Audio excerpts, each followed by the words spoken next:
Hello and good evening to all of my friends out there. Welcome to the most recent, and in this case, the August edition of the New York Review of Science Fiction reading series, currently continuing virtual. My name is Amy Goldschlager. I am an editor and book reviewer who resides in Brooklyn. And if you get Kirkus, I hope you'll see my cover interview with Lev Grossman this month. But we're not here to talk about me. What we are here to do is to celebrate the book birthday of Daydreamer by Cameron Roberson, who writes under the name Rob Cameron and who I pretty much know as Cam Rob. And I think this is going to be a great experience for all of us. So I'm very excited. All I should do is mention that we also have somebody excited booked for next month because we're going to get onto a more regular cadence, I believe. In September, we're going to have Nnedi Okorafor. I think that's going to be really awesome. We are not sure at this time if it's going to be on September 3rd because that's right after Labor Day. So it could be then, it could be September 10th. So if you could just hang out on the NYRSF Readings Facebook page, we will keep you posted as we have it. So tonight's reading, as per usual, is going to be produced and engineered by Jim Freund. And our audience wrangler, who is usually me, is tonight Barbara Krasnoff, who is often the host on these things. So I hope that you will post your questions on the YouTube channel. And at the end of our reading and interview session with Cam or Rob, we will pass those along so you can share and find out what you would like to know. And I think that's pretty much all I want to say, other than to remind everyone that the software that we use to stream the series is not free. And Jim's got a PayPal page, which I know he'll post at the bottom of the screen at some point. And I hope that you will throw a few dollars our way because that keeps the series going. And here we go. Here is the Chiron, I think is how you say it. HTTP colon slash slash PayPal dash ME slash Hour of the Wolf. And I think that's all I've got to say about that. All right. So all there's left for me to do is to introduce our special reader of the evening, who, as I said, has a book birthday. So we're glad you're all here to celebrate it with us. Cameron Roberson, who writes under the name Rob Cameron, is a teacher, linguist, and writer. He has poetry, stories, and essays in Starline, the magazine of fantasy and science fiction, Foreign Policy Magazine, Tor.com, New Modality, Solar Punk Magazine, Clockwork Phoenix 5, stories forthcoming in Lightspeed Magazine, and others. Daydreamer is his debut middle grade novel. Rob is also the lead organizer for the Brooklyn Speculative Fiction Writers, a former guest host and curator for the New York Review of Science Fiction reading series, and a former executive producer of Kaleidocast.nyc. And if you don't know what that is, it's a super cool podcast with original stories. And it also includes a story by Barbara Krasnoff, the one that was a Nebula finalist. So I hope that you'll check out the podcast sometime.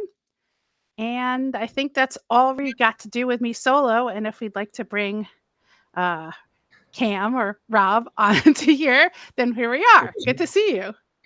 Good to be seen and see you too. It's been a minute. Yes, it has. I have to say, I always think of you a little bit as my palindrome writer friend because I never know whether it's Cam or Rob or both. Yeah, And it's a curse and a blessing falls wherever I go because I made that mistake very early on. Went to an NYU conference and the person who was talking said, if you're gonna have a pen name, your pen name should be have a letter at the beginning of the alphabet. I'm like, okay, great, that's very easy, Rob Cameron. But then I also put that in all my writing emails. So anybody who meets me online by email for the first time, that's what they see, Rob Cameron. And I just stopped correcting people about 12 years ago. So either way, Rob or Cam, it works. You're talking about me. So I understand, based on what I've been seeing on Facebook, that the Brooklyn speculative fiction writers have also had an anniversary recently. Yeah, yeah. A couple people who are in this audience or working behind the camera, they were invited, supposed to come. I didn't see you guys there, but yeah, Brooklyn speculative fiction writers. We've been around since 2010, and we're going to have our 10-year anniversary, but then pandemic happened, so we had our belated 10-year anniversary last Friday, and it was the first time that we had so many of our BSW members, Brooklyn speculative fiction writers, all in place, even before the pandemic. Our writers group is almost 200 people, and it's kind of had that kind of steady number for a very long time, with novel critiques, short story critiques, and everything in between, and running our own events. So we haven't been together, like 70 of us there at one time. It was amazing. And our new space on Dean Street at Hidden Doors headquarters. Oh, that's so cool. Yeah. Are you thinking of doing any more external events for the rest of us at some Oh yeah, point? absolutely. So I mean, one part of the reason for the party was, one, to get everyone together and see people from the waist down as well. Two, to introduce the rebrand. Three, to introduce the our new space. And that we're going and tell people that we're going to start having more in-person events, not just writing critique events, but actually events at Hidden Door for anybody who is interested in coming in and learning and talking about speculative fiction in all in all different ways. So talking about people who, like authors and agents and editors, but also talking to people who know a lot about a very specific subject. Like one of our members' wives is a toxicologist, right? So if you're writing anything that has to do with toxicology or poisons, you probably want to come and talk to her. So we're going to have more things like that for people who are interested. Yeah, I mean, I really enjoyed the time you had Eric Malinsky talk about podcasting imaginary worlds. Yeah. I thought that was fascinating, although I'm a little annoyed at him because his last one was about audiobooks, and I have a lot of things to say, and I wish he'd known that I was there to say it. But Oh no. maybe he just wanted to talk to narrators. But I have an awful lot of thoughts about audiobook narration. No, let them know. It's been a while. But, I would be fascinated, and I remember one time you had, Fran Wild come in and speak back when Singularity, which was this great used bookstore on Bridge Street, which is no longer there, sadly, Mhm. that was really good. So, anybody who's local, I hope that, we'll all be there for other events. Yeah, definitely. I will be posting. We will be talking about whatever comes next. Well, good. Alright. Again, happy book birthday. This is really exciting. How does it feel to have your first book out in the world? It's well, there are two feelings. One, tired, because I've been running around Brooklyn today, going from New York City, going from store to store to store, signing books. I started in Astoria at Astoria Bookshop, and Oh, then that's I a great went place. to Shakespeare and Co. on the Upper East Side, Lexington, and then I was at Rand McNally at is that right? McNally. No, sorry, McNally Jackson, Jackson. the Rockefeller Center. And then another one down in Soho, the Strand, Books of Wonder, uh, Books Are Magic in Brooklyn, another McNally Jackson in Brooklyn, and then I finished off with Greenlight in Brooklyn as well. And then I got back to the train and came back around. That's a lot. I mean, It was. that takes you everywhere. I guess you were in my local McNally Jackson, the one that's in City Point, probably the big No, mall. Or not that one. Not the one in the mall. Not the one in no, the mall. No. you went to the other one. And Mhm. then the Books Are Magic, that's on Court Street or the Uh, one on Montague? the one in Montague. Yeah, that's the one that's down the street from me, actually.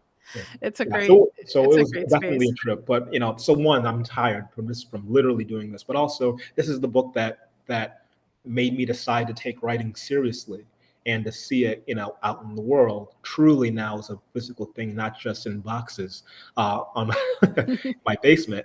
That is mind blowing. And then also today, a particular interest to me for this book, because the main character is dyslexic, I finally got access to the audiobook, and the audiobook actor is amazing. And his Kevin's other job is as an anime voiceover actor, and the main and the cover art for Daydreamer also is inspired by anime. So That's what I have in my head. I have an anime movie in my head of my book because of the audiobook and because the art that went along with it. So did listening library consult with you at all, or you just got lucky? Yes, actually. So when Listening Library set up the interviews, they gave me 8 different actors to work with, all of them Black, by the way. And I listened to them all, and there were 2. It was Kevin and one other who I liked a lot, but I was trying to figure out between the 2. And so I asked them, could I do a callback? Can I ask them to come back and read another section that had the voices for other characters other than Charles? And they said, well, we usually don't do that, but we're going to. And then after that, it became very clear that Kevin was the right choice. Because one, he put more effort into it, and that also makes a big difference too in an interview. But he nailed Glory. That's the dragon, the main father figure character. That's the dragon in the story. Glory. He nailed his voice. He nailed Charles's voice. It's just it really sinks. And now I have that in my head. His voice is in my head, and I hope that's what a lot of other students, a lot of other people, a lot of other people get a chance to listen to because it's really good. Yeah, I really think that that's nice that they gave you the option, because I always talk to a lot of authors about their audiobooks, and some of them are just too freaked out to even listen to somebody else read their words, and it really bothers them. I mean, I know the only other person I know who specifically said that the audiobook was important in the same reason was Blake Charlton, who's also dyslexic and who wrote a fantasy novel about a magician whose magic is basically based on the fact that he's dyslexic. Well, that's interesting. I think I have to pick that up. What's his name? Blake Charlton? Okay, I'll Yes. definitely talk after. Really, really fascinating. But yeah, I guess, it is more meaningful because the audiobook counts as reading, Mhm. everybody out there, just in case you didn't know. It I absolutely does. I just bought a T-shirt that says that about 5 or 6 times. I love your, shirt. The rest of people who can't see, Oh, it says, "Read books, punch Nazis," which I are saw a woman saw me today with this shirt, and she said you should also add "and vote" in red letters. And I said that's absolutely correct. I should find some spray paint. So read books, punch Nazis, and vote. oh, absolutely. I have fight evil, read books, but, that pretty much is the same thing. To each his own. Anyway, I think it would be nice if you read to us from Daydreamer, Sure. and then after that, we will come back again and talk a little bit more about your writing process and the story. Will do. So before I begin, I'm just going to let you know that there are really 2 characters that you're going to hear. You're going to be hearing me read Charles. He's the main character, and that's in first person. And also there's Glory. And Glory is his super of his building, but also his father figure. And he's a dragon. Purportedly, he's a dragon. And what's happened in the previous chapters is that Charles has been cursed. Something attacked him in his dreams, and it cursed him. And now one of the things that it's done besides make him feel physically ill is it's taken away his ability to see color, and color is fundamental to him. It's just his eyes just devour it. His mind just looks for color in every facet wherever he is, and now it's been taken from him, among other things. And so the dragon, Glory, is picking him up from school because he got sick at school, literally threw up in the teacher's face. And here we go. I feel the dragon before I see him. My teeth stop chattering, and the muscles in the back of my neck unclench. I hear the click of his cane on the floor right before the dragon steps into the nurse's office. Just see, I'm assuming it's clear that he can change his shape to look like a man, but I'll keep going. He stares me down, and I sit up straight. He spits a little white smoke out of the side of his mouth and nods. Miss, where I got a sign.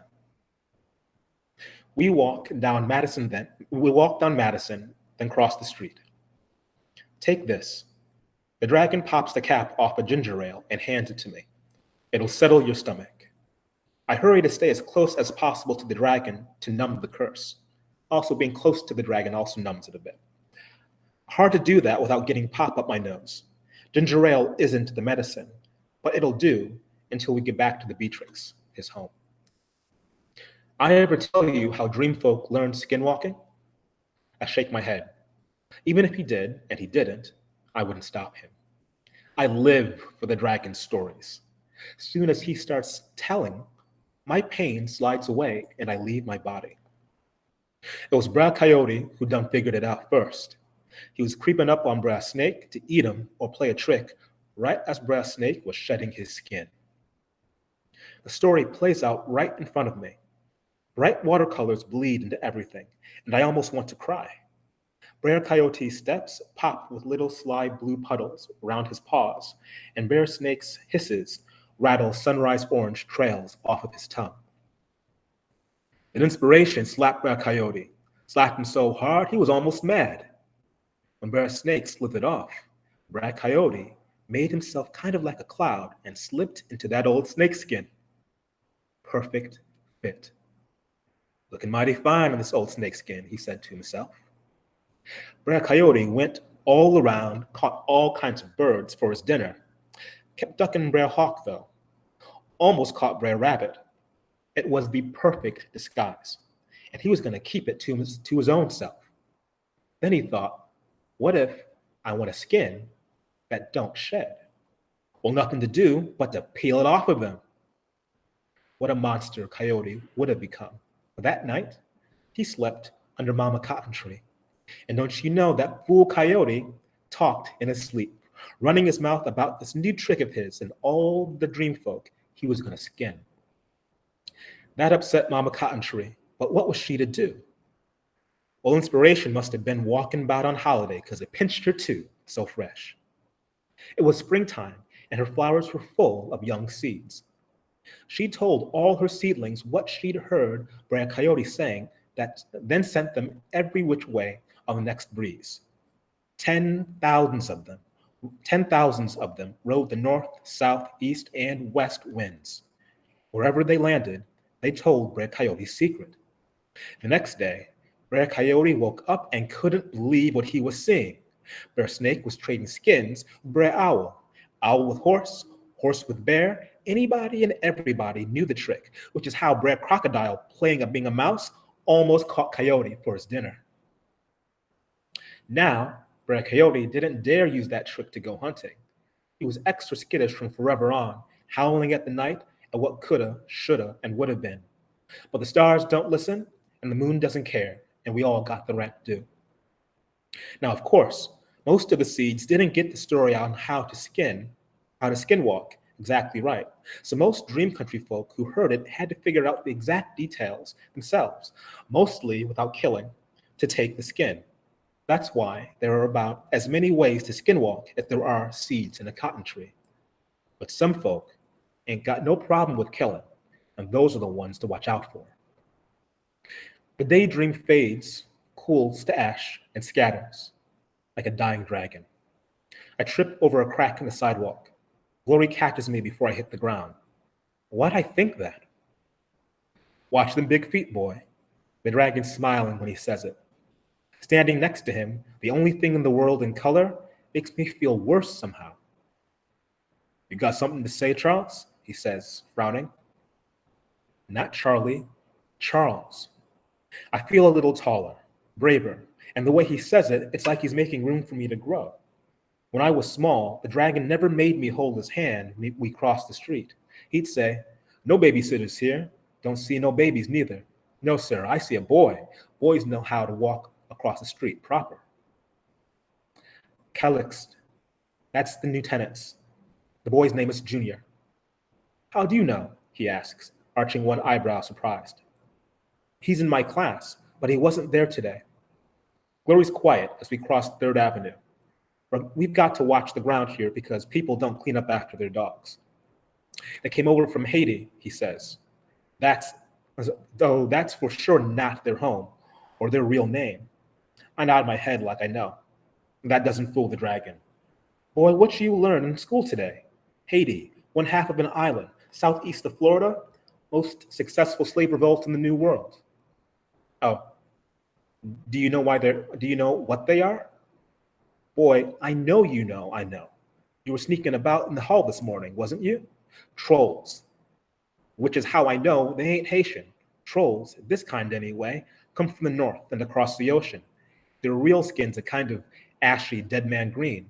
A lot of nerves lot of nerves setting foot down there. If the Mambas or Hootsie or witch doctors didn't take them out, the Duende surely would. But a Fuku curse on them. They don't play down there. The, tro- the trolls must have been slumming it in the cities. Port-au-Prince, most likely. I remember Glory and Miss Huang's argument. Miss Huang think they're trolls?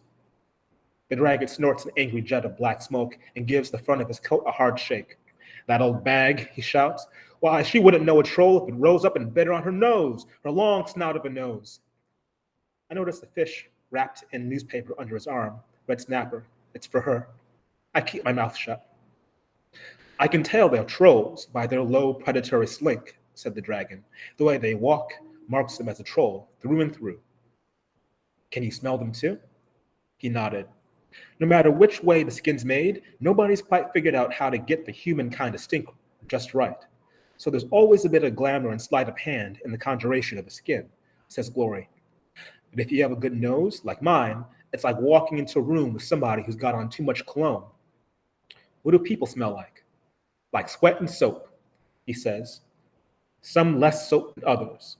He sidesteps a couple of teenagers walking the other way. Trolls are mean-tempered.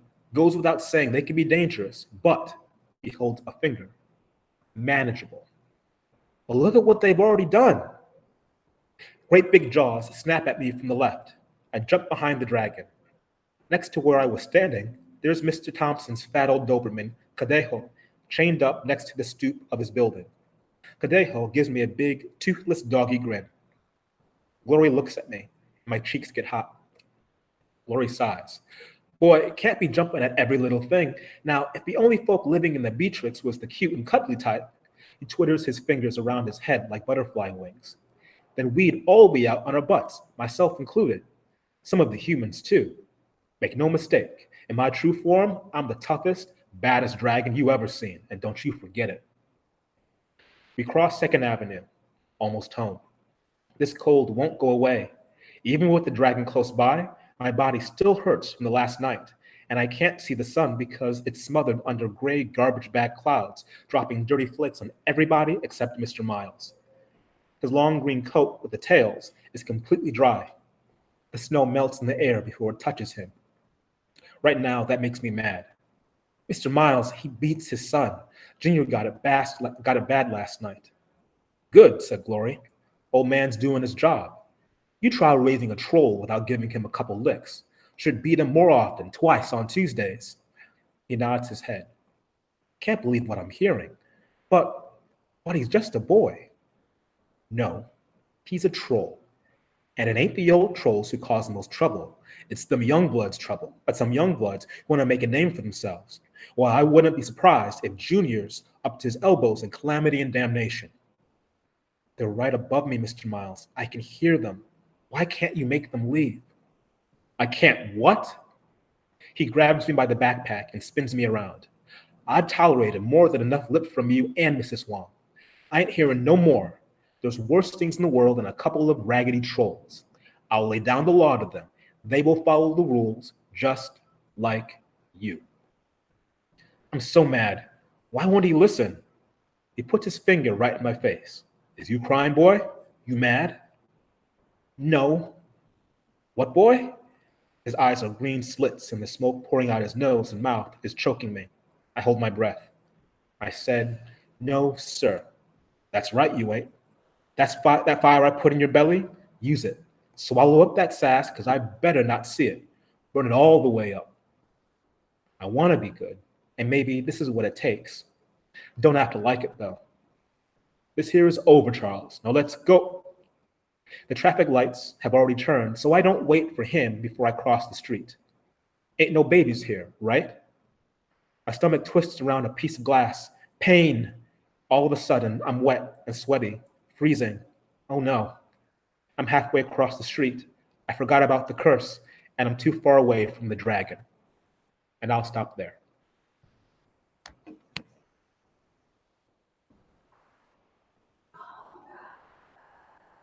Hello?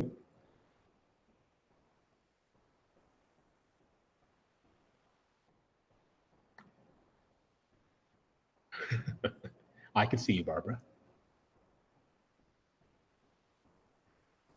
Mm-mm. Yeah, so anybody here, if you are interested in hearing more, please do take a moment and look for the audiobook because I'm doing my best to try and read this book because, it's been in my head for about 1,000 years. Like I said before, it's the first story that I told to myself novel length, really, that I felt like really needed to be finished. I think before that, I wrote another novel. I got 500 pages into it before I finally decided um, this really isn't the story that I really want to teach. I really want to tell. And oh, we're back. Amy, it says you're back. No, it's still just me. Okay, there we go. Oh, no, that's Barbara. Hi there. And hold on, we're going to do a little bit of an emergency switch here. Okay, and we get to see your house. Oh, now it's spooky. Now it's a ghost. My lovely house. Here we are. Hold on one Let's go look moment. under the bed. Jeez. And Amy will ask questions in the chat. All right. Hi there. Hi. Can you hear me? Mm-hmm. No echo.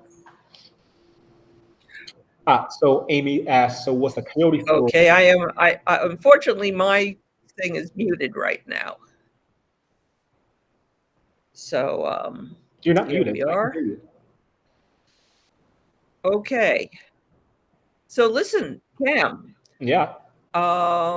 Was the coyote story original to you? Oh, yes, that's all me. That's just the writing process. Ideas come up.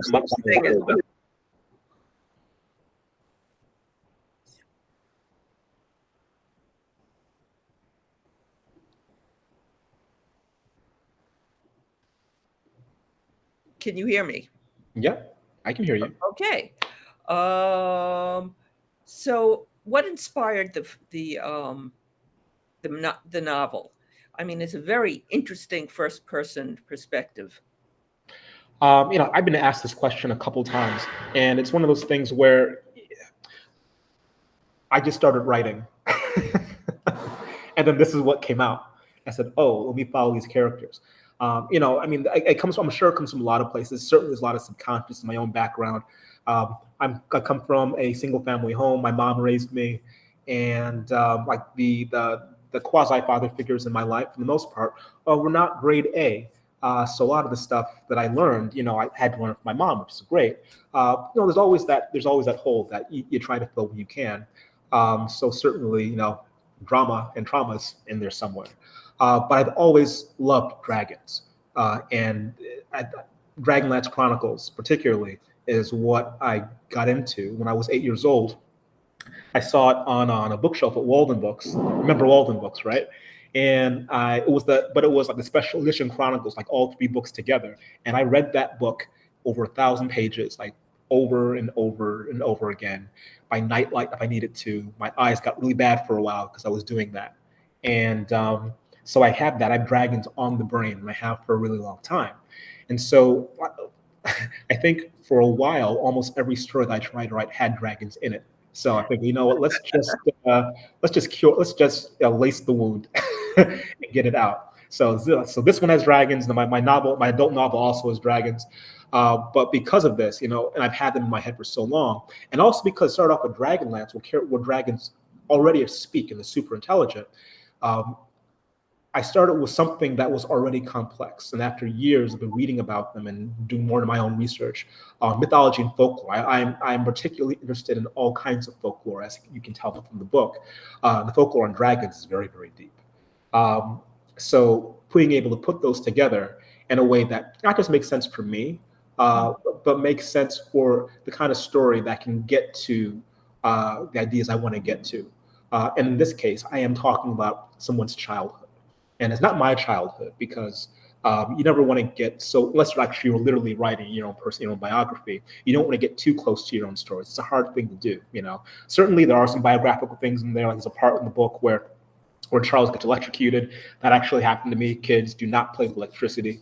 But I try to have a good distance from it so that I can be analytical in a way, because when you're writing, particularly first person, it's very easy to kind of get stuck in your own head and turn the empathy into overdrive, but you're still telling the story. So it has to be a bit of a process. You read and you reread, and you're exploring the ideas you want and telling the story you want without dropping all of your stuff onto somebody else at the same time. Now, writing middle grade is a very specific niche market. What things are important to keep in mind when you're writing for that age group, as opposed to writing, say, for elementary grade fiction? So it's a tricky question in the sense that there's what you might get for your own child versus what you're going to come across in a library or in a classroom. And a lot of that really has to do with the curriculum, right? And how that curriculum decides to treat children. So for example, Teachers College, Columbia University's curriculum, which is a big thing in New York City, or it was for a very long time, they're the books that we would give kids, even at third grade, are what will be considered middle grade 10 plus and up sometimes. It's a very gambit. There's a gambit. There's a lot of them. There's a lot of variation.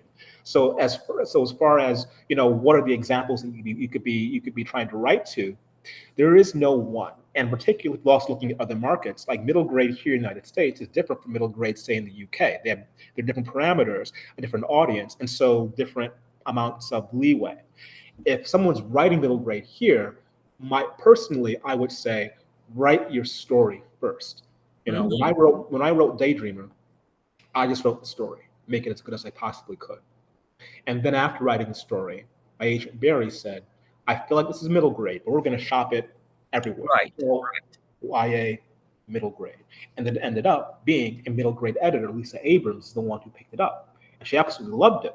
And then she said, Cameron, I want you to refine this now, make it even more middle grade than it already is. And so my process in my writing after I signed the contract for the book was to streamline it, change the pacing, narrow the focus on where violence comes in, where violence should not be, and really kind of think about, not just the child, but also the person who's going to be reading the book to the child, if not reading it themselves. So these are things that kind of came up in myself, but also in the editing process. So I would say anybody who's writing, write your book. You can try to write to a market and the market changes and they're like, oh, I have this book that was, this book took me 10 years to write. so you write your book. You don't want to try and write something that you think is going to be, the pinch point, the inflection point of wherever we are, whatever the zeitgeist is. When my agent always tells me, no one knew that Harry Potter was going to be big. Like looking at it, I mean, I've read it and it wasn't particularly for me, but it was for somebody else. And you don't know what it's going to be until someone picks it up and reads it, and then like, oh, this is the thing. But as a writer reading these other authors, you don't want to try and emulate them for success. You are writing a story, so you want to have quality prose, quality words, quality ideas, and that comes first. And the editing process is whatever you decide with your editor. Was the fact that you're a teacher, did that inform how you wrote the book or your viewpoint of your audience? Somewhat. So I've been a teacher for a very, very long time. I want to say since I was 22, I've been teaching. Since I was 25, teaching here in New York City. Actually, teaching when I was 20, so longer. And so I can't say that there was not an element of my experience as a teacher in it, because there are children in it, and it's school. There are schools in it as well. So absolutely, it's there. Not every middle grade, however, is going to do that and have their setting be in a school. So as for the setting, the character type, absolutely. I've had hundreds of students over the years, so I have them kind of like in the back of my head too. And there's not one child that I'm thinking of. There are many of them that have engaged my experience. Even my nieces and my aunts, my nieces and my nephews, they also inform. And then there's also my own background as well. So there's no one child, there's no one student. It's an of my experiences dealing with kids. I will say that if you want to write middle grade, you should hang out with kids. I mean, that's one thing I think fundamentally. You should like kids. You should spend some time with them. Not so much to pick their brain for what they want in a story, because oftentimes they don't know until it's put in front of them. Right. But just to kind of see how you interact with them, and if your imagined child is actually what a child is actually like. To get the kind of character on the page that makes sense. Okay, well, I feel like middle grade fantasy in particular has gotten very trendy. Why do you think it's so popular these days? I don't know what the trends are, because again, I have some of the stories that I'm working on. I will say that the market has gotten larger because it seems like there is more money to be made there, possibly. Although Barnes and Noble has certainly done a bit of work to damage that perspective. They had decided to stop, at least for a little bit, I don't know how long, stop buying new books from new authors unless they're like a big name, not the hard copy. So maybe like the paperback will be in there. You can get it on the website, but you're not going to see it in all the stores unless you go to them and you say, "Hey, please get Daydreamer. I like it here." And then they will. And the certain Barnes and Nobles, I guess, some of them are nicer than others, and they'll say, "Yes, please, I'll go get this book for you." Some of them will. But it's a good reason, to make friends with the people selling books around you. But as far as middle grade as a market, I just think about what I see being put in front of my students and my daughter, who is also 10, and this is kind of like the market that she's in. And a lot of the things that she's given are really, really good books.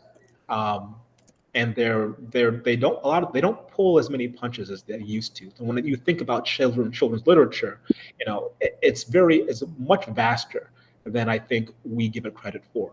I did a panel conversation before the pandemic at Center for Fiction with Carlos Hernandez and Fran Wild called "The Children Will Hear You," and it was specifically about middle grade and about the kind of things that you can write in middle grade. And I was particularly thinking about Fran Wild because of her and one of her middle grade books, Riverland, I think. The first chapter is very, very tense. One of the most tense things that I've ever read. And there's nothing speculative about that first chapter, not really, but it's scary. But it's more scary as an adult. Now, I see my students read things that the adults and the teachers go, "Whoa, what's this? I don't know if I can handle this." And the kids just eat it up and they absorb it. Right. They're not the ones who have to deal with, 20 years of daddy issues, So it's not their bag that they have to carry. It's all about them, what their experience with the story.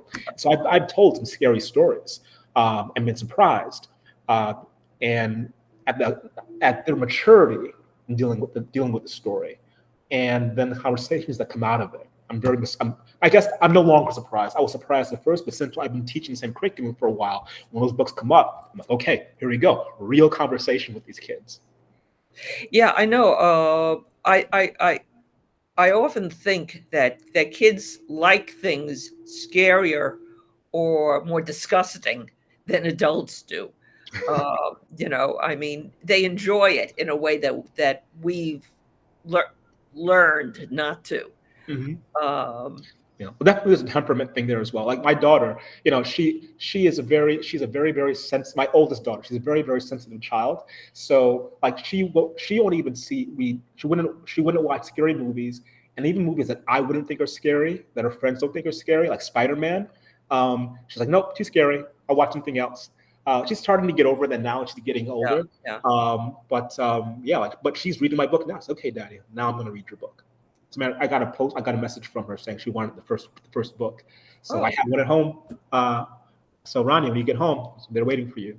But overall, absolutely, I found that not even so much scary, it's just tense and seriousness. They can deal with these. They can have conversations around these questions because they're not so wrapped up in the outcome.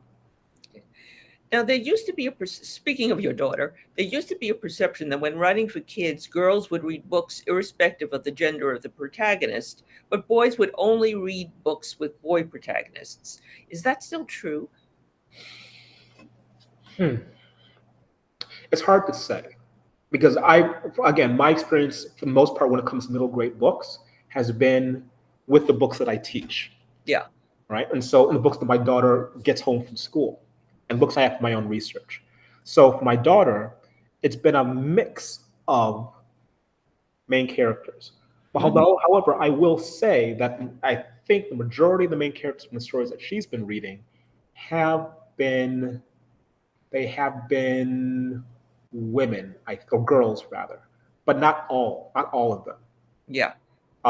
And for my students who have to read both, none of them make an issue out of whether they're following a male or female protagonist. I mean, it's the text that they're given to read. And a lot of the books, quite frankly, now we've kind of gotten past the idea of there can only be one main character, right? Mhm. We get a lot of Mhm. ensemble character casts. And so you'll have strong female characters in the book with strong male characters, and they'll eat those up just fine, particularly in the graphic novels as well.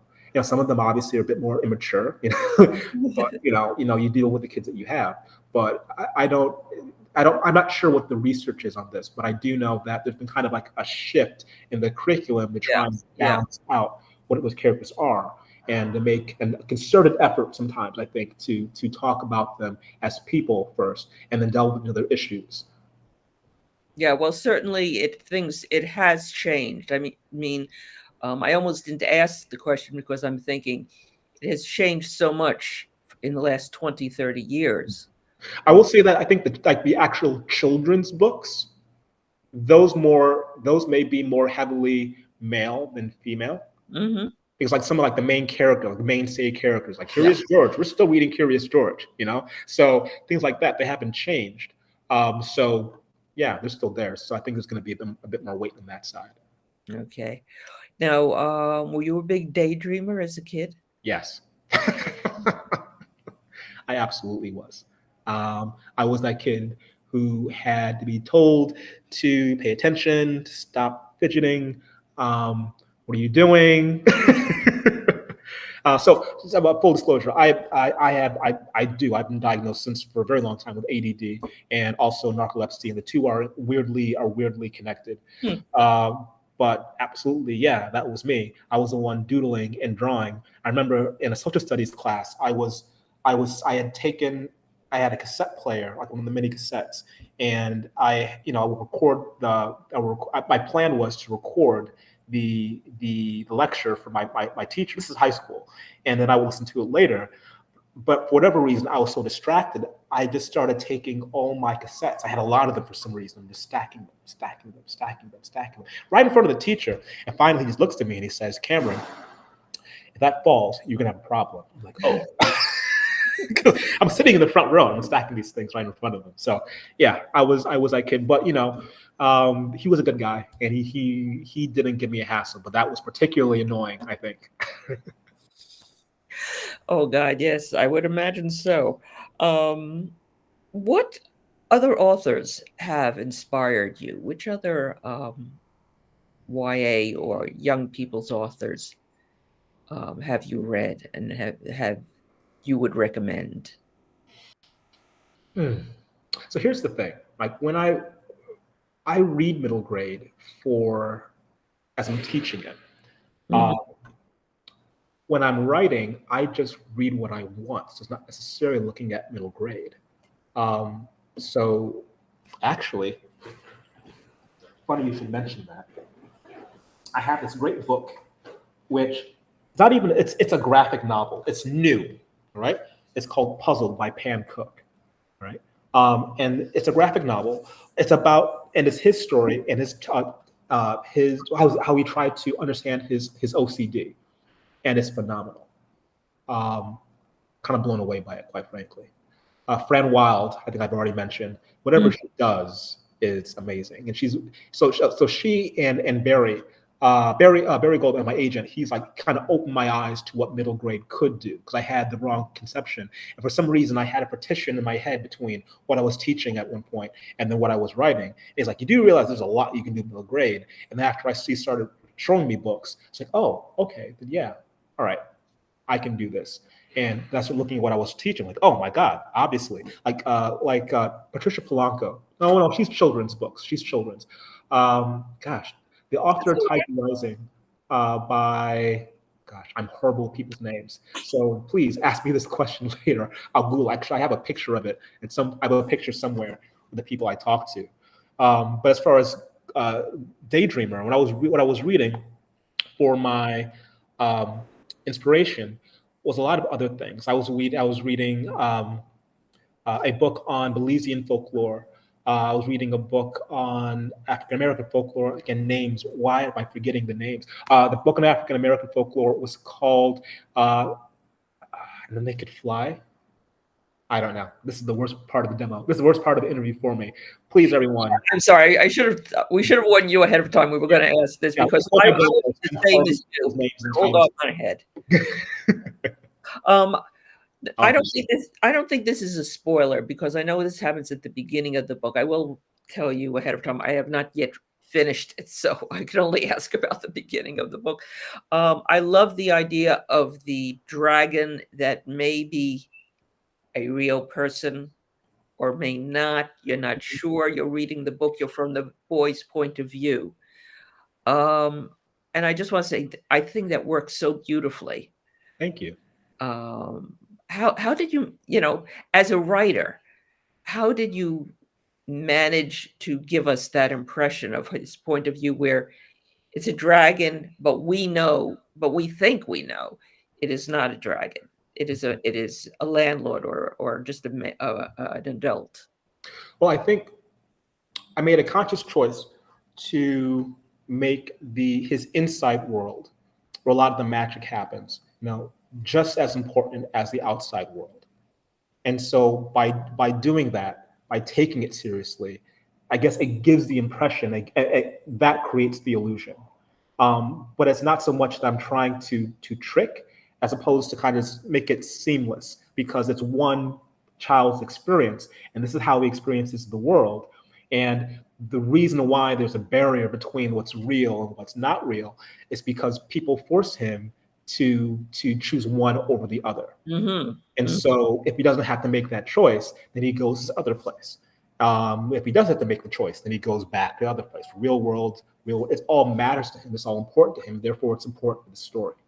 And where I have to make that transition between the fantastic and I guess you would say the real, it's relatively easy to build in like the question of is this real or not, because oftentimes this is just what's told and it's what's said. It's what's said.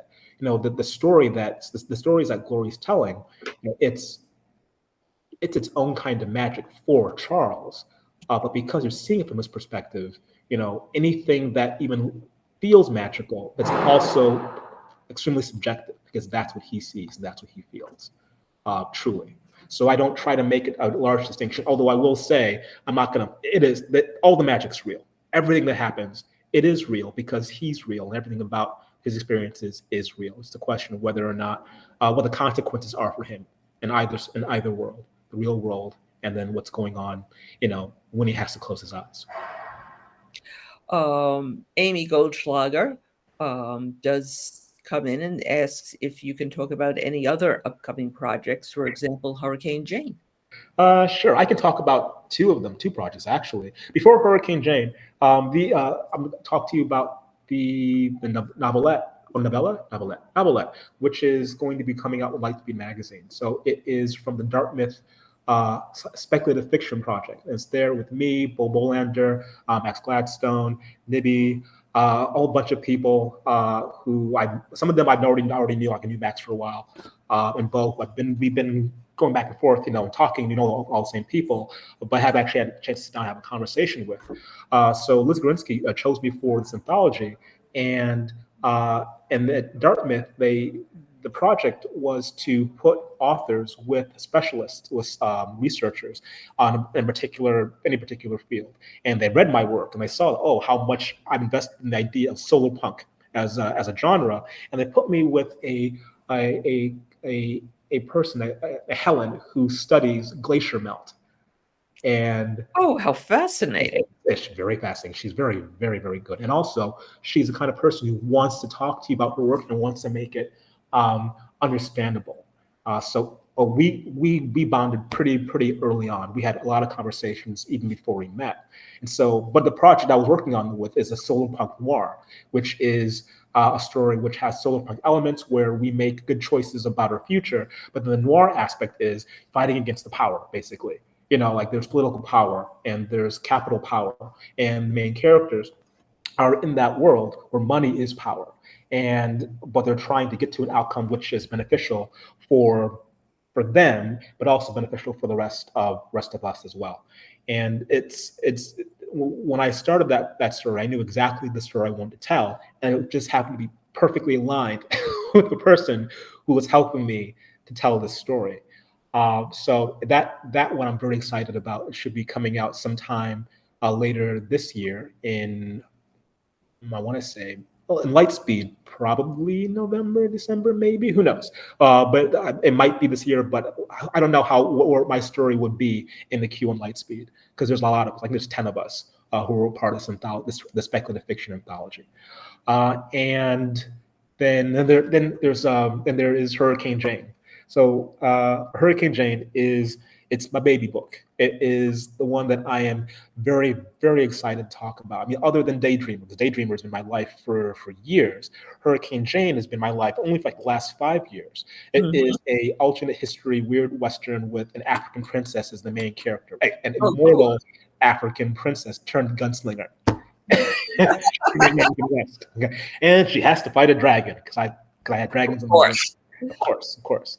But it's for that one, for me anyway, one of the cool things is that I had to talk to a lot of people in doctorates in history, and like, for example, there's a part where they have to go in Texas, which at this point American history is owned by Mexico. So I talked to somebody, a professor who knew a lot about that time period, wrote a thesis on the borderland between Texas, although Texas, the state of Texas within Mexico, now that transferred into American hands. And so a lot of the research makes its way into the story because it is alternate history. So I can talk about things in footnotes, through another character, so people get to see what the history is. And there's a massive bibliography as well, because I want people to see where it came from, because history is important. And I don't want to call it alternate histories. These are unseen histories, unknown histories, had an impact on who we are and what we are now. And just a couple changes, like adding magic and a dragon, changes things quite significantly, because I don't know, because the dragons make everything more fun. So technically I was supposed to have that done by last Friday.